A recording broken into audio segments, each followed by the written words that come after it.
There's a moment. You're lying in bed, the room is dark, and everyone else in the world seems to be asleep. But your mind is somewhere else entirely. It's replaying a conversation from 3 days ago, analyzing a word someone used, wondering if your response landed wrong, quietly building a case for and against 17 different interpretations of one small moment. And the strange thing is, you're not anxious exactly. You're just thinking, still thinking, always thinking. If you know what that feels like, this is about you. People tend to describe this kind of mental life with a certain impatience. You're overthinking it. Just let it go. Why do you make everything so complicated? And after hearing that enough times, you start to wonder if something is subtly wrong with you. Like your mind has a factory setting other people don't have, and no one gave you the manual for it. But here's what those people are actually describing and getting wrong is one of the most deeply human, deeply adaptive cognitive patterns that exists. What gets called overthinking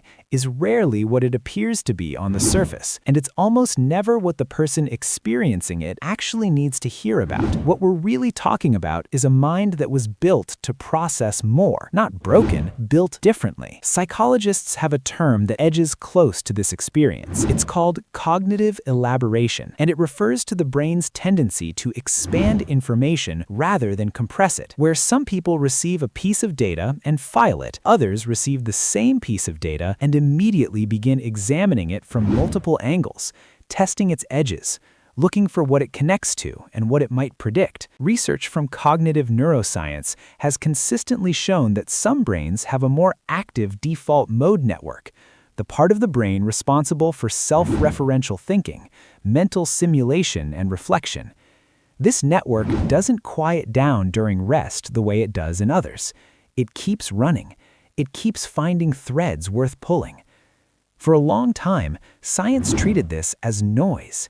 Increasingly, researchers believe it's signal. But where does this pattern come from? Because it doesn't appear randomly. If you've lived with a mind like this, chances are you didn't choose it any more than you chose your height. Children who grew up in unpredictable environments often develop hyper-vigilant thinking as a form of protection.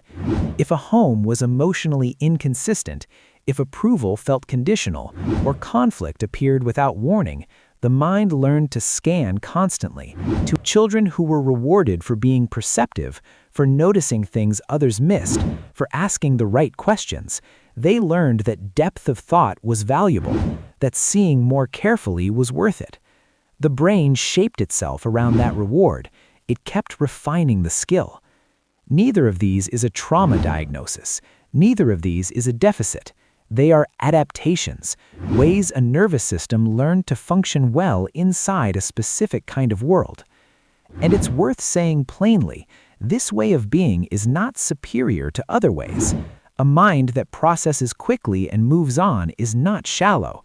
A mind that lingers and examines is not neurotic. These are genuinely different cognitive architectures, each with their own costs and capabilities. The mistake is in ranking them. The more accurate view is that different environments reward different kinds of thinking, and most of us inherited ours from the specific terrain we had to cross. Now here's the part that often goes unspoken, and it's worth sitting with. The very process that gets labeled overthinking is frequently where original thinking happens. Some of the most significant work in science, philosophy, art, and human connection has come from minds that refused to settle for the first available answer. The same mechanism that replays a conversation at midnight is the mechanism that catches the flaw in an argument no one else noticed, that holds the emotional complexity of another person's experience without flattening it. Here's what matters most. The fact that your mind works this way is not evidence that something went wrong with you.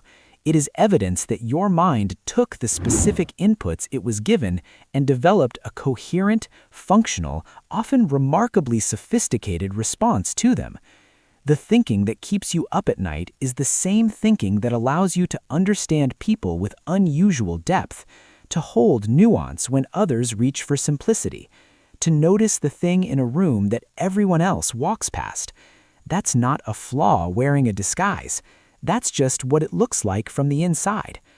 And if any of this felt less like new information and more like something you already knew but had never quite heard said out loud, there's more to that recognition worth following.